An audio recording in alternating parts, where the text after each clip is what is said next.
The crimson suns of Kethmoria cast their dying light across the scarred wasteland that had once been a thriving world. Where verdant forests and crystal rivers had flowed for eons, now only twisted metal spires and plasma-scorched earth remained.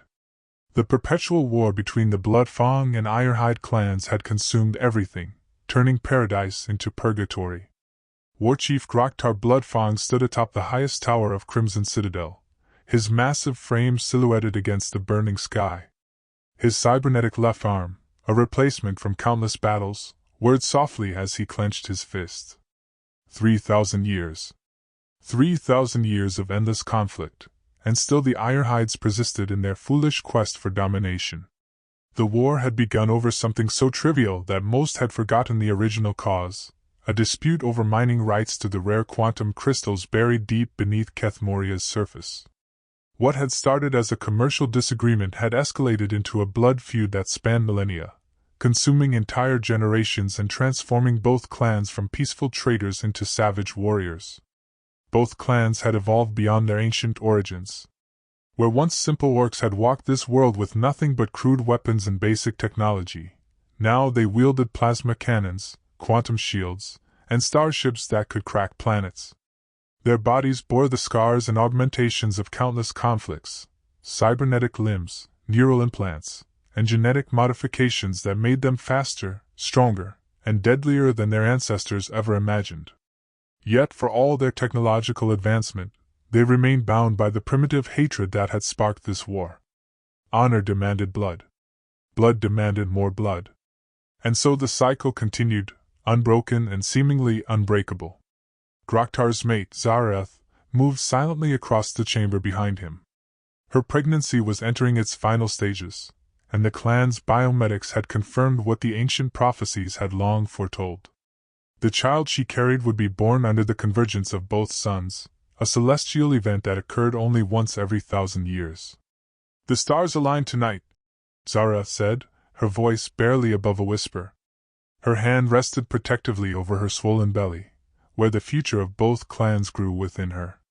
Groktar turned from the window, his scarred features softening as he looked upon his mate. Where battle had hardened him into living steel, she remained his one vulnerability, his one source of tenderness in a world that knew only violence. "The prophecy," he murmured, approaching her with the careful gentleness of a warrior who had learned that not everything in life required force. "Tell me again what the oracle spoke." Zareth's eyes, enhanced with quantum optics that allowed her to see across multiple spectrums, glowed softly in the dim light. "When the twin suns meet in the sky of blood, and the child of two worlds draws first breath, the long war shall end, and peace shall reign where hatred once flourished." The prophecy had been spoken by the last oracle of Kethmoria 3 millennia ago, just before the war had claimed her life. Her words had been preserved in both clans' most sacred texts, though each interpreted them differently. The Bloodfangs believed the prophecy spoke of their ultimate victory. The Ironhides were convinced it promised their own dominion. Neither had considered that perhaps the prophecy meant something else entirely. A sudden rumble shook the citadel, and Groktar's combat instincts kicked in immediately. His plasma rifle materialized in his hands, summoned by the quantum storage unit embedded in his spine. Through the reinforced windows, he could see the telltale blue streaks of Ironhide attack craft cutting through the atmosphere. "They come!" he growled, his voice carrying the authority of a leader who had commanded armies across star systems. "Alert the defenses! Ready the fleet!" But even as he prepared for battle, a part of him wondered if this attack was random, or if somehow the Ironhides had learned of what this night would bring. The convergence was a natural phenomenon, visible to any with basic astronomical equipment. If they had an oracle of their own, or even just competent astronomers. Another contraction racked Zareth's body, and she gripped his arm with fingers that could crush steel. "The child comes now," she gasped. "The prophecy begins tonight." Groktar was torn between his duty as a warrior and his love as a mate. The sounds of battle were already beginning to echo through the citadel as Ironhide forces engaged his outer defenses. Every instinct screamed at him to join the fight, to lead his warriors as he had done 1,000 times before. But this was different. This was the night that could change everything. "Summon the medics," he commanded, speaking into the quantum communicator that materialized near his mouth. "Full protection detailed to the birthing chamber. And get me a direct line to our fleet commanders." The next few hours would determine the fate of both clans, and possibly their entire world. In the depths of the Ironhide stronghold, Drakthul Ironhide paced like a caged predator before the quantum viewing screens that showed the battle raging above Bloodfang territory. His massive frame, enhanced with military-grade cybernetics and armor plating grafted directly to his bones, cast shifting shadows in the blue-white light of the displays. "Status report," he demanded, his voice echoing through his command center like the growl of some ancient beast. Commander Vexhai, his most trusted lieutenant, stepped forward. Her own modifications were more subtle but no less deadly, neuroprocessors that allowed her to coordinate a dozen different battle scenarios simultaneously, and reflexes enhanced to superhuman levels. "The diversionary assault is proceeding as planned, my lord. Bloodfang forces are fully engaged, and their attention is focused on the aerial attack. However," she paused, consulting the data streaming directly into her visual cortex, "their defenses are stronger than anticipated. This is more than just their standard patrol response." Drakthul's eyes narrowed. His intelligence network within the Bloodfang clan was limited but effective. If they were mounting such a fierce defense tonight, it could only mean one thing. "The convergence," he muttered, pieces falling into place in his tactical mind. "They know what tonight brings." Behind him, a figure emerged from the shadows, ancient beyond measure, her body a patchwork of organic tissue and life-sustaining technology. Oracle Cathare had served the Ironhide clan for over 2 centuries, her prophetic abilities enhanced by quantum neural networks that allowed her to perceive probability streams across multiple timelines. "The child is being born as we speak," she intoned, her voice carrying the weight of inevitability. "I can feel the convergence of fate itself shifting around this moment." Drakthul turned to face the Oracle, his expression grim. "And the prophecy? What does it truly mean?" The Oracle's eyes, replaced long ago with orbs of swirling quantum energy, seemed to look through him rather than at him. "The ancient words speak of ending, but not of victory. The child born under converging suns will bring peace, but peace through unity, not conquest." "Unity?" Drakthul spat. "You speak of joining with those Bloodfang scum?" "I speak of what the timelines show me," the Oracle replied calmly. "The war has consumed our world for 3 millennia. Our people grow weaker with each generation, our resources more depleted, our future more uncertain. The child represents something neither clan has considered, a third path." Vexhai stepped forward, her tactical mind already analyzing possibilities. "My lord, if the Oracle speaks truth, then perhaps we should reconsider our approach. The diversionary attack has served its purpose. The Bloodfangs believe we seek to destroy their citadel. But if our true goal is the child must die," Drakthul declared with finality. "Whatever it represents, whatever it might become, it is Bloodfang's spawn, and it will grow to lead them against us. The prophecy be damned." The Oracle shook her head slowly. "You see only war because war is all you have known. But I have walked the paths of tomorrow in dreams of quantum possibility. The child's death will not bring victory, it will bring extinction. For both clans."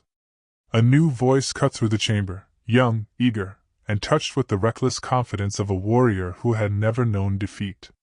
Prince Loktar, Drakthul's eldest son and heir, strode into the command center with his personal guard flanking him. "Father, give me a strike team. Let me end this prophecy before it can begin." Loktar had been born for war, raised from childhood in the discipline of conflict. His body bore the finest military enhancements credits could buy, strength amplifiers, speed boosters, and tactical processors that made him a one-orc army. More importantly, he possessed the ruthless pragmatism that his father sometimes lacked. Drakthul studied his son with pride and concern in equal measure. "The Bloodfang citadel is impregnable, and they'll be expecting exactly such an attempt." "Not through the front gates," Loktar replied, a savage grin spreading across his scarred features. I've been studying their defensive patterns for months. There's a weakness in their quantum shield array, a fluctuation that occurs every 17 minutes and 32 seconds during high-energy operations. It creates a window just large enough for a single-person infiltration craft. Commander Vexhigh's eyes lit up with recognition. The thermal exhaust port in Section 7. I've noticed the same anomaly in our intelligence reports. Exactly. Give me a stealth craft and a team of our best assassins, and I can be inside their citadel within the hour. While they're focused on our aerial assault, I'll locate the birthing chamber and eliminate both mother and child. The Oracle stepped forward, her ancient voice carrying a note of urgent warning. Prince Loktar, I have seen the threads of your fate. If you take this path, you will succeed in your immediate goal, but you will doom both our clans to annihilation. Loktar turned to face her, his enhanced vision allowing him to see the quantum patterns that surrounded her ancient form. Respectfully, Oracle, your visions show possibilities, not certainties. I create my own fate. The convergence amplifies certain probability streams, she insisted. Tonight, the future balances on the edge of a quantum blade. One choice leads to peace and prosperity. The other. She gestured, and holographic images flickered in the air. Visions of Kethmoria consumed by fire, both clans extinct, their world nothing but radioactive ash. Drakthal weighed the Oracle's words against his warrior instincts. He had led the Ironhide clan for over a century, and every decision had been guided by one principle: the survival and dominance of his people. But what if survival required something other than dominance? Father, Loktar pressed. The window of opportunity closes with each passing moment. Their shields are already adapting to our attack patterns. The war chief made his decision. Go. Take your best team and infiltrate the citadel. But, he paused, meeting his son's eager gaze. Observe first. Confirm what we face. If the child truly represents a threat to our clan's future, then act. But if you find any possibility that the Oracle speaks truth... I understand, Loktar replied, though his tone suggested he had no intention of hesitating when the moment came. As the prince departed to assemble his strike team, Drakthal turned back to the viewing screens. The battle above continued to rage, plasma fire painting the dark sky in brilliant colors. But he knew that the real conflict, the one that would determine the fate of their world, was about to begin in the depths of the Bloodfang Citadel. The Oracle remained silent, her quantum eyes fixed on probability streams that showed her visions of branching futures. In some, she saw peace and prosperity returning to Kethmoria. In others, she saw nothing but darkness and death.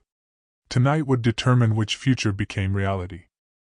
Deep within the Bloodfang Citadel, the medical bay hummed with activity as biomedics prepared for the most significant birth in 3 millennia. The chamber itself was a marvel of both technology and tradition, walls lined with quantum healing matrices and advanced life support systems, while ancient Bloodfang totems and ceremonial weapons adorned the spaces between machines. Zareth lay upon the biobed, her breathing controlled despite the pain that racked her enhanced frame. The contractions came stronger now, guided by the quantum medical systems that monitored both her vital signs and those of the child within her. Through the reinforced windows, the twin suns of Kethmoria hung perfectly aligned in the blood-red sky. The convergence reaches its peak, announced Dr. Krelvass, the clan's chief medical officer. His own cybernetic modifications allowed him to interface directly with the medical systems, monitoring dozens of variables simultaneously. All readings indicate the birth will occur at the moment of perfect celestial alignment. Groktar stood beside the bed, his massive hand gently holding Zareth's. For all his fearsome reputation in battle, here he was simply a male about to become a father, filled with the same hopes and fears that had touched his kind since they first evolved on this world. The child will be strong, Zareth whispered, her voice steady despite her pain. I can feel his spirit, fierce like his father, but tempered with something else. Something new. Through the Citadel's communication systems, reports continued to filter in from the battle raging outside. The Ironhide assault was proving more determined than usual, their attack craft pressing closer to the Citadel's defenses despite heavy losses. "Sir," came the voice of Commander Thackle through the quantum calm. "Enemy forces are maintaining their assault, but something feels wrong about their patterns. They're taking too many risks, pushing too hard for what appears to be a standard raid." Groktar's tactical mind immediately recognized the implication. A diversion. They're covering for something else. Even as he spoke, alarms began sounding throughout the Citadel. Security Chief Morgan's voice crackled through the speakers. "Stealth infiltration detected in Section 7. Multiple hostiles inside the perimeter." The war chief felt his blood turn to ice. Tonight, of all nights, the Ironhides had managed to breach their defenses. It could be no coincidence. "Full lockdown," he commanded into his communicator. "Seal all access to the medical bay. Deploy Guardian units to every corridor between here and the breach point." Dr. Krelvass looked up from his instruments, concern evident even through his cybernetic facial modifications. "Sir, the birth is imminent. Any major disturbance now could endanger both mother and child." Another contraction seized Zareth, and she gripped Groktar's hand with strength that made his enhanced bones creak. They come for him," she gasped. "The other clan, they know. Let them come," Groktar growled, his plasma rifle materializing in his free hand. "They'll find the child well protected." But even as he spoke, he knew that the Ironhides had not penetrated their defenses through luck or accident. This was a carefully planned operation, timed to coincide with the convergence. They knew exactly what tonight would bring, and they were willing to sacrifice hundreds of their warriors to stop it. The lights in the medical bay flickered as the Citadel's power grid redirected energy to defensive systems. Through the walls, they could hear the distant sounds of combat, the whine of plasma weapons, the crash of explosions, and the battle cries of warriors locked in deadly combat. "How long?" Groktar asked the doctor. "Minutes, perhaps less. The child is ready to enter the world."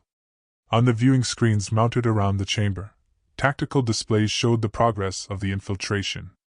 The Ironhide strike team was small but efficient, cutting through defensive positions with surgical precision. Their leader moved with the enhanced reflexes and tactical awareness of someone born and bred for warfare.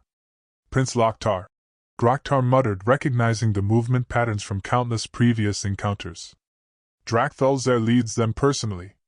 The sound of combat grew closer, echoing through the corridors outside the medical bay. Guardian units, massive automated defense robots equipped with plasma cannons and quantum shields, engaged the intruders with mechanical precision, but the Ironhide strike team was prepared for them. Zareth cried out as another contraction seized her, and Dr. Krelvass's instruments began chiming with urgency. "The child comes now. Everyone not essential to the birth must leave immediately." Groktar looked torn between his duty as a father and his responsibility as a protector. The sounds of battle were drawing nearer with each passing moment. "Go," Zareth whispered, reading the conflict in his eyes. "Protect our son by stopping them before they reach us." "I won't leave you," he replied firmly. "Then you do must both," she said with the blunt honesty that had first attracted him to her. "You know as well as I do that the Guardian units won't stop a team led by Loktar. He's too good, and his warriors are among their finest. Stop them in the corridors, or they'll be in this chamber before our child draws his first breath." The tactical logic was undeniable, but that didn't make the choice any easier. Groktar leaned down and pressed his forehead against hers, an ancient gesture of love and protection among their people. "I'll return," he promised. "I know," she replied. "Now go." As Groktar departed, the medical bay sealed itself behind him. Emergency protocols engaged, turning the chamber into a fortress within a fortress. Force fields activated, blast doors slammed shut, and defensive turrets emerged from hidden compartments. Dr. Krelvass focused entirely on his patient, his enhanced senses and cybernetic systems monitoring every aspect of the birth. Through the quantum medical interface, he could feel the child's life force growing stronger, preparing for the moment when he would emerge into a world at war. Outside, the twin suns reached perfect alignment, their combined light casting the world in shades of crimson and gold. The convergence had arrived, and with it, the fulfillment of prophecy. But whether that prophecy would bring salvation or destruction remained to be seen. In the corridors of the citadel, Groktar moved with the deadly efficiency of a warrior who had spent 3 centuries perfecting the art of war.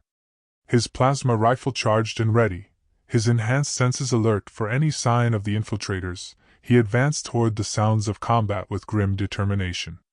Behind him, protected by the most advanced defensive systems his clan could devise, his mate prepared to bring their prophesied son into existence.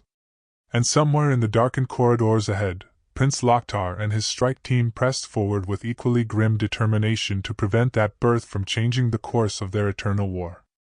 The convergence had begun. The prophecy would either be fulfilled or destroyed in the next few minutes. The fate of Keth Moria hung in the balance. Prince Loktar moved through the Bloodfang Citadel's corridors like a living weapon, his enhanced reflexes and tactical implants allowing him to process threats and respond to them in fractions of a second. Behind him, his elite strike team, 5 of the Ironhide clan's most deadly warriors, followed in perfect formation. The Citadel's defenses had been formidable, but they had trained for this mission for months. Every Guardian unit's weakness, every security protocol's blind spot, every defensive position's vulnerability had been studied and catalogued. What should have been an impregnable fortress was becoming a maze of opportunities for those who knew how to exploit them. "Movement ahead," whispered Esikatar, his point scout, through their quantum-encrypted communication network. 3 Guardian units in defensive formation. They know we're coming. Loktar's tactical display updated instantly, showing the layout ahead.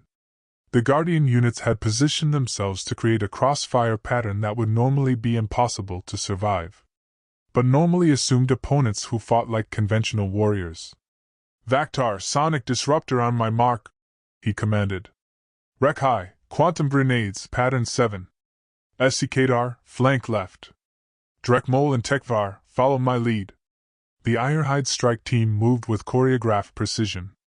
Vaktar's sonic disruptor sent out a pulse that temporarily scrambled the Guardian unit's targeting systems. In that moment of confusion, Rekhai's quantum grenades created localized gravitational distortions that sent the massive robots stumbling into each other.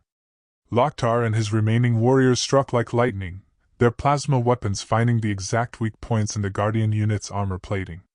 Within 30 seconds, 3 of the Bloodfang's most advanced defensive systems lay in smoking ruins. "Efficient," Esikatar commented as they stepped over the wreckage. "We're not here for efficiency," Loktar replied grimly. "We're here to end a threat before it can begin." Their path through the citadel was becoming clearer with each passing moment. The Bloodfangs had concentrated their forces on the external assault, leaving their interior defenses strong but not insurmountable. More importantly, the layout of the citadel itself told a story. Power conduits all led toward the medical bay, security forces were being repositioned in that direction, and even the air circulation systems were being optimized for that section. "The birthing chamber," Drekmol observed, reading the same tactical signs. "They're making it obvious." Loktar nodded. In their haste to protect their prophesied child, the Bloodfangs were revealing exactly where that child would be born. It made their mission simpler, but it also suggested that the birth was imminent. They had to move faster. The next corridor brought them face to face with actual Bloodfang warriors rather than automated defenses. A squad of 6 elite guards had taken position behind portable shield generators, their plasma rifles trained on the approach routes. "Ironhide scum!" snarled their sergeant, a massive orc whose left eye had been replaced with a targeting system. "You picked the wrong night to invade our home." The ensuing firefight was brief but savage. Both sides were experienced warriors, enhanced with military-grade cybernetics and armed with weapons that could level buildings. Plasma fire illuminated the corridor in brilliant flashes, while quantum shields sparked and overloaded under the assault. But the Ironhide strike team had trained specifically for this mission, while the Bloodfang guards were fighting a delaying action. When the smoke cleared, 5 Bloodfang warriors lay dead, with only their sergeant still alive but badly wounded.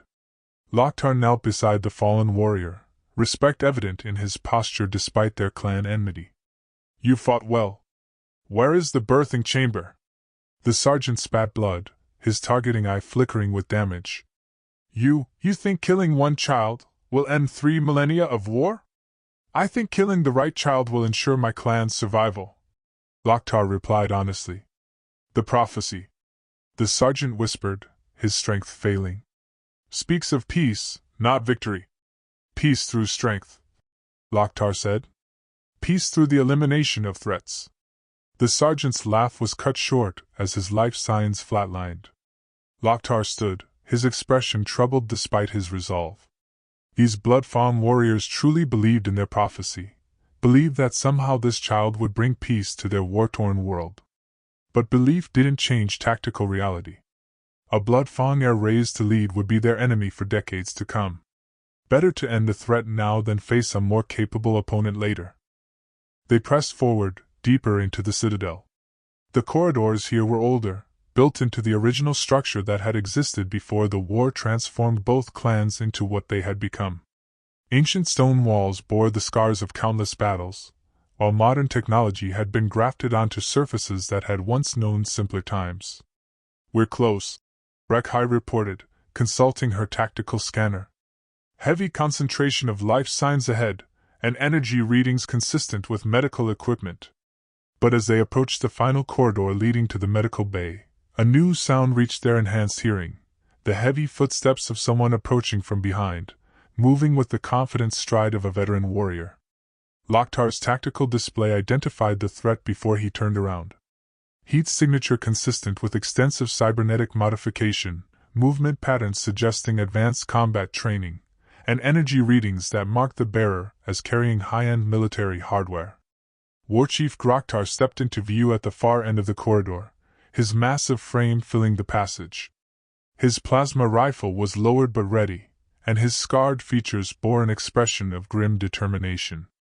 Prince Loktar, he said, his voice echoing through the corridor. I should have expected Drakthal would send his heir for this mission. War Chief, Loktar replied, gesturing for his team to take defensive positions. I had hoped to avoid this confrontation. No, you didn't, Groktar said with the bluntness of someone who had spent centuries reading the intentions of enemies. You came here knowing exactly what you would face. The question is whether you understand what you're trying to destroy. A threat to my clan's future, Loktar replied without hesitation. A chance for both our clans to have a future, Groktar countered. The war is killing us, Prince. Generation by generation, we grow fewer, weaker, more desperate. How many more centuries can we sustain this conflict? Behind Groktar, more blood-fawn warriors began to appear, elite guards who had been repositioned to protect their leader's retreat route. The tactical situation was becoming increasingly complex, with both sides potentially trapped in a confined space. My father believes the war can only end with victory, Loktar said. And mine believes it can only end with the birth of something new, came a voice from behind them. Loktar spun around to see a figure emerging from a concealed access panel, a young blood-fawn female, barely past adolescence but bearing the confident bearing of nobility. Her cybernetic modifications were minimal, marking her as someone who relied more on natural ability than technological enhancement. Kireth Blood-Fawn, she introduced herself. Daughter of the war chief, and sister to the child you seek to murder. Loktar's tactical processor immediately recognized the implications. He was now caught between two groups of blood-fawn warriors, in the most heavily defended section of their citadel, facing not just the war chief but his daughter as well. The child hasn't been born yet, he observed. But he will be, Kireth replied. Within minutes. The convergence reaches its peak, and the prophecy will be fulfilled whether you approve or not. From deeper within the citadel came a sound that made everyone pause, the distinctive hum of massive power systems redirecting energy, followed by the unmistakable whine of a newborn's first cry. The convergence had reached its peak. The prophesied child had entered the world. And now, with blood-fawn warriors on both sides and the sound of new life echoing through the corridors, Prince Loktar had to decide whether to complete his mission or reconsider everything he had believed about prophecy, war, and the future of both clans. The moment of choice had arrived. The newborn's cry echoed through the citadel's corridors with a clarity that seemed to cut through the chaos of battle like a blade through silk. For a moment, every warrior present, Blood Fang and Ironhide alike, stood frozen as the sound reached them. In the medical bay, Dr. Krelvass held the infant with the reverence reserved for sacred artifacts. The child was perfect, strong, alert, and bearing the distinctive features of both his parents. But there was something else, something that made the cybernetically enhanced physician pause and wonder. The child's eyes, already open and focusing despite his newborn state, held flecks of both gold and silver, colors that had never appeared in either clan's genetic line. According to legend, such eyes had been seen only in the ancient Orcs of Kethmoria's Golden Age, before the war had divided their people. "Remarkable," he whispered, running his medical scanners over the infant. "His genetic markers show traits from both clans, but also something else, sequences I've never seen before." Zareth, exhausted but alert, reached for her son with trembling hands. "What do you mean?" "His DNA contains dormant genetic code that appears to be ancient. Pre-war sequences that have been suppressed in both our clans for millennia." The doctor's voice carried a tone of scientific wonder mixed with uncertainty. "It's as if the convergence somehow awakened genetic memories that have been sleeping in our people's blood for 3,000 years. Outside the sealed medical bay, the confrontation between the two groups of warriors had reached a crucial moment. Prince Loktar stood with his strike team facing both War Chief Groktar and his daughter Kireth, while the sound of the newborn's cry still echoed in their enhanced hearing. "The child is born," Groktar said simply. "The prophecy begins." Loktar raised his plasma rifle, but found himself hesitating. The cry they had all heard was not just the sound of a new life beginning, it was the sound of possibility itself taking form. In that moment, he found himself thinking not of tactical advantages or clan loyalties, but of the waste that their eternal war represented. "The Oracle was right," Kireth said softly, her youthful voice carrying surprising wisdom. "I can feel it too, something has changed. The convergence brought more than just celestial alignment." Through their quantum communication networks, both sides were receiving reports from outside the citadel. The aerial battle that had raged for hours was beginning to wind down, not through victory or defeat, but through simple exhaustion. Both fleets had taken heavy casualties, and neither could claim any meaningful advantage. "Prince Loktar," came a transmission from Commander Vex High aboard the Ironhide flagship. "Our diversionary assault has achieved its purpose, but we're taking unsustainable losses. Request permission to withdraw." At the same time, Groktar was receiving similar reports from his own commanders. The battle outside had become a stalemate, draining resources from both sides without achieving any strategic objective. "Stand down the external assault," Loktar commanded, making a decision that surprised even his own team.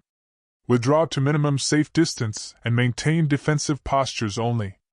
Groktar's eyes widened slightly, but he issued similar orders to his own forces. Around them, the citadel's alert klaxons gradually fell silent as both sides backed away from active combat. "Why?" Esikatar asked his prince, confusion evident in his voice. Loktar lowered his weapon, his enhanced mind processing possibilities that extended far beyond the immediate tactical situation. "Because I've been thinking like a warrior when I should have been thinking like a leader." He turned to address Groktar directly. "War Chief, your oracle spoke of peace through unity rather than conquest. What if she was right? What if the prophecy isn't about one clan defeating the other, but about both clans finding something better?" Kireth stepped forward, her young eyes bright with the hope that comes from seeing a new possibility. "The ancient texts speak of a time before the war, when our people were united. When the clans were just different families of the same people, working together to build rather than destroy." "Pretty words," Drekmol muttered from behind Loktar. "But 3 millennia of blood doesn't wash away easily." "No," Groktar agreed. "It doesn't. But perhaps it doesn't have to wash away. Perhaps it just needs to be transformed." The war chief made a decision that went against every instinct developed over 3 centuries of warfare. He set his plasma rifle on the deck and stepped forward, hands empty. Prince Loktar, I propose something that would have been unthinkable an hour ago. Come with me to meet the child. See for yourself what the prophecy has brought into existence. Loktar studied the older warrior's face, reading the sincerity there. Around them, his strike team and the Blood Fawn guards maintained their ready positions, but the immediate threat of violence had receded. And if I agree? What then? Then we find out whether the prophecy speaks truth or merely wishful thinking, Groktar replied. But we find out together, as leaders responsible for our people's future rather than as enemies bound by their past. The prince made his choice. Esikatar, Rekhai, maintain perimeter security. The rest of you, with me. But weapons lowered. As the unlikely group moved toward the medical bay, the Citadel's defensive systems recognized Groktar's biosignature and began cycling down their lockdown protocols. Force fields dissipated, blast doors retracted, and the sealed chamber where the prophesied child had been born gradually became accessible. When they entered the medical bay, they found Dr. Krelvas still running scans on the infant, while Zareth watched over them both. The child himself lay quietly in his mother's arms, those unusual gold and silver eyes seeming to focus on each person who approached. Extraordinary, the doctor reported as they gathered around the biobed. His genetic structure shows markers from both clans, but also dormant sequences that appear to be ancestral, traits that existed before our people divided into separate clans. Loktar approached slowly, his enhanced vision studying the child's features. There was something undeniably different about the infant, something that went beyond simple genetics or clan lineage. May I? He asked, extending his hands toward the child. Zareth hesitated, then carefully passed her son to the Ironhide prince. Loktar, despite all his modifications and enhancements, held the infant with surprising gentleness. The moment the child was placed in his arms, something extraordinary happened. The infant's gold and silver eyes seemed to focus directly on Loktar's face, and for an instant, the prince felt something he had never experienced before, a sense of absolute peace. He's not afraid, Loktar whispered in wonder. A blood-fawn child, in the hands of his clan's greatest enemy, and he shows no fear at all. Perhaps, Kireth suggested softly, because he doesn't see enemies. Perhaps he sees only people who could choose to be something better. Around them, the assembled warriors, Blood-Fawn and Ironhide alike, watched in silence as their eternal conflict was reduced to its most basic elements, one being capable of choice, holding another being who represented infinite possibility. The convergence was complete. The child was born. The prophecy had begun. But what it would ultimately mean remained to be written by those who chose how to respond to it. The silence in the medical bay stretched for long moments as Prince Loktar held the prophesied child. Around them, warriors who had spent their lives preparing to kill each other watched something unprecedented unfold. The possibility of peace made manifest in the form of an infant who bore the genetic heritage of both their clans. Finally, Loktar gently returned the child to his mother's arms. His expression was thoughtful, troubled by the implications of what he had experienced. The oracle was right, he admitted, his voice barely above a whisper. There's something here I didn't expect. Through their quantum communication systems, reports continued to filter in from both fleets. The aerial battle had effectively ended, with both sides withdrawing to defensive positions. For the first time in months, the skies over Keth Moria were silent except for the hum of patrol craft maintaining cautious distance from each other. Groktar checked his chronometer. The convergence window is closing. Within the hour, the twin suns will separate, and this celestial alignment won't occur again for another 1,000 years. Then we have until then to decide what the prophecy means, Kireth observed. Whether this child represents the beginning of peace or just another generation of war. Dr. Krelvas looked up from his continued scans of the infant. I'm still detecting genetic anomalies in the child's DNA. The dormant sequences I mentioned, they're not just ancestral markers. They appear to be actively expressing themselves. Meaning what, exactly? Loktar asked. Meaning this child may possess capabilities that neither of our clans has seen for millennia. Enhanced empathy, perhaps. The ability to understand and bridge differences that normally seem insurmountable. The doctor paused, consulting his readings. In the ancient texts, such abilities were attributed to the great unifiers, leaders who could bring diverse groups together through understanding rather than force. Zareth looked down at her son, who had fallen asleep in her arms. A natural peacemaker, she murmured. Born with the ability to see unity where others see only division. A new voice cut through their conversation, urgent and carrying bad news. Sir, came Commander Thakul's voice through Groktar's communicator. We're receiving long-range sensor readings. Multiple ships approaching from deep space, configuration unknown, but they're large and moving fast. Loktar immediately activated his own communication link. Vexhai confirmed those readings. Confirmed, my lord. 12 vessels, definitely not from either of our fleets. They'll be in system within 6 hours. The implications hit both leaders simultaneously. While their clans had been locked in eternal conflict with each other, they had largely ignored the possibility of external threats. But Kethmoria's quantum crystal deposits and strategic location made it valuable to other powers in the galaxy. Pirates? Groktar wondered. Too organized, Loktar replied, studying the tactical data streaming into his visual display. This is a full invasion fleet. Dr. Krelvas looked up from his instruments with alarm. If hostile forces occupy Kethmoria, both our clans will be enslaved or exterminated. Our 3-millennium war has left us too weakened to resist a coordinated external assault. The child in Zareth's arms stirred, as if sensing the tension in the room. His gold and silver eyes opened again, and for a moment, everyone present felt that same sense of peace that Loktar had experienced. He knows, Kireth said with sudden certainty. Somehow, he understands what's happening. Loktar turned to Groktar, his tactical mind already working through possibilities. War Chief, our clans have been enemies for 3,000 years. But we've never been stupid enemies. We both know that individually, either of our forces can repel a 12-ship invasion fleet. But together? Groktar asked, though he already knew the answer. Together, we might have a chance. Your fleet's defensive capabilities combined with my clan's assault tactics, coordinated through joint command structures. Loktar paused, considering the enormity of what he was suggesting. It could work. Esikatar stepped forward, his loyalty to clan traditions evident in his expression. My lord, you speak of alliance with our sworn enemies. I speak of survival, Loktar replied firmly. And perhaps something more. He looked down at the child again, then back at Groktar. The prophecy spoke of ending the war.